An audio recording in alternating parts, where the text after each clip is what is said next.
I'm the one in paradise. You come to paradise. Don't send me back to Babylon. Don't encourage me to go back to Babylon. I want to come, I want y'all to come to paradise with me, and I want y'all to enjoy this, son. Rashad McCrorey is an entrepreneur and the owner of Africa Cross Culture, a travel company that encourages African Americans to visit the African continent. He was in Ghana when the global pandemic forced borders to close around the world. Instead of going back home to Harlem, New York, he chose to stay in Ghana. It was no reason for me to go home, and then that's when I began pushing for my family friends to visit me here. A single man in his early 40s, McCrorey has traveled to African countries several times through his travel company, Africa Cross Culture. What originally brought me to Ghana was I was hosting a tour for some other Black Americans for my travel company, Africa Cross Culture.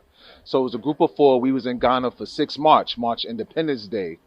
And as the trip started to progress, as we got later into the trip, we started hearing more news about just the coronavirus breaking out at home and threats of closing the borders and things getting serious.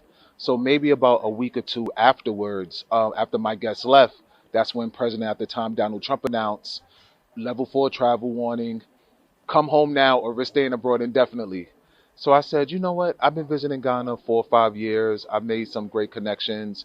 My money is pretty situated. After weighing his options, McCrorey decided to stay in Ghana. This despite global predictions that the African continent would be the worst hit by the pandemic. New York City was suffering with the highest infection rates in America. Having pre-existing health issues, he felt Ghana was a safer place to be.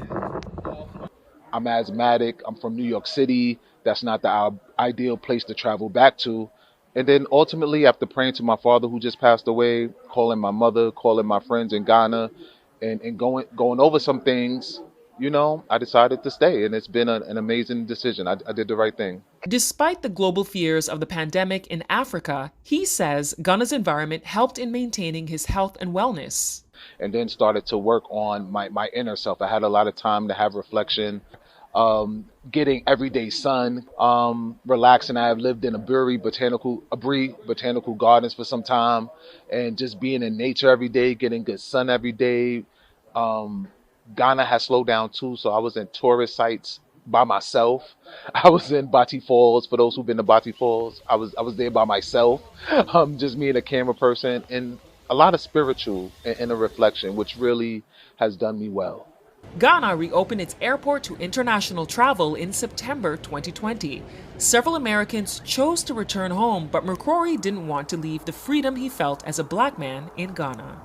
I've seen the increase in racism under Donald Trump, and I'm still hearing the empty promises from the Democrats even till today.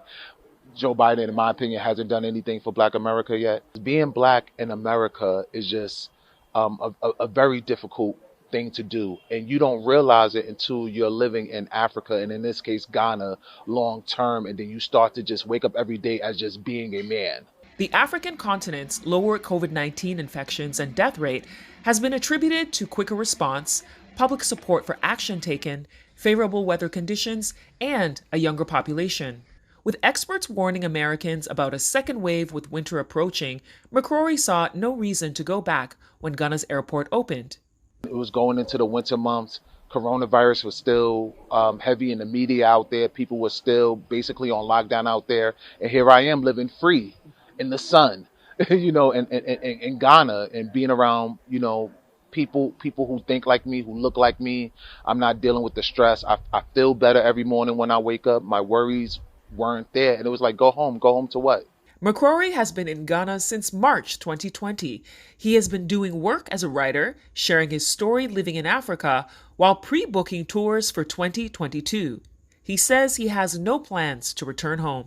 I see myself definitely moving to another African country or two before I ever move back to the States. Never say never, but I don't see myself moving back to the States. I don't see it. Reporting from Accra, Ghana, I'm Ivy Prosper for Atlanta Black Star.